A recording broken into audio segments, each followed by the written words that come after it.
ఒక్కసారి అంటే ఒక అసోసియేషన్ కి 5 సార్లు అధ్యక్షుడిగా పనిచేయడం అని అంటే మరి ఏదైతే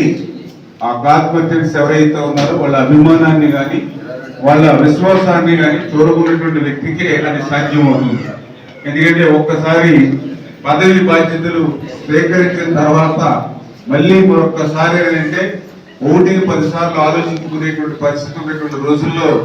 5 సార్లు ఈ యొక్క అసోసియేషన్ అధ్యక్షుడిగా మరి బాధ్యతలు స్వీకరించారని అంటే అది గణేశ్వర గారికి కూడా మరి ఆయన కూడా హృదయపూర్వకమైనటువంటి అభినందనలు కూడా ఈ సందర్భంగా తెలియజేసుకుంటూ ఆయన సహకరించినటువంటి ప్రతి ఒక్కరికి కూడా మరి ప్రత్యేకించి ధన్యవాదాలు కూడా ఈ సందర్భంగా తెలియజేసుకుంటూ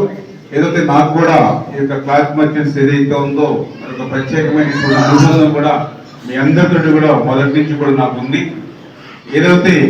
అధికారంలో ఉన్నా అధికారం లేకపోయినా మీరు కూడా నా పట్ల ఎప్పుడు కూడా అభిమానంతో ప్రేమతోటి గౌరవంతో మనందరం కూడా కలిసిమెలిసి మెలిగినటువంటి పరిస్థితి ఉంది.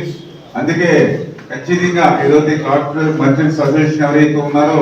మిమ్మల్ని ఎప్పుడు కూడా, ఎందుకంటే నేను లాస్ట్ టైం చూసాం ఏదైతే 1924 ఇప్పుడు బాగున్నప్పుడు కాబట్టి అందరూ వస్తారు, కానీ ప్రతిపక్షం ఉన్నప్పుడు అధికారులు లేనప్పుడు మేము కష్టాలు ఇబ్బందులు ఉన్నప్పుడు కూడా మీరు అటువంటి చూడకుండా మన వాళ్ళు మన ప్రభుత్వం లేదా మన రామాయణానికి విధంగా మీరందరూ కూడా అభిమానాన్ని చూపించారు. ఆ రకంగా మీరు నా పట్ల చూపించే అభిమానాన్ని ఇప్పుడు కూడా నేను ఖచ్చితంగా రేపు రాబోయేటువంటి రోజుల్లో కూడా మరి మీకు ఏ రకమైనటువంటి నా సేవలు కానీ మీకు ఏ రకంగా సాయం కానీ అందించడానికి మీకు ఎప్పుడు కూడా అండగా తోడుగా మరి ఉంటారనే విషయాన్ని కూడా ఈ సందర్భంగా మరొకసారి మీ అందరికీ కూడా తెలియజేసుకుంటూ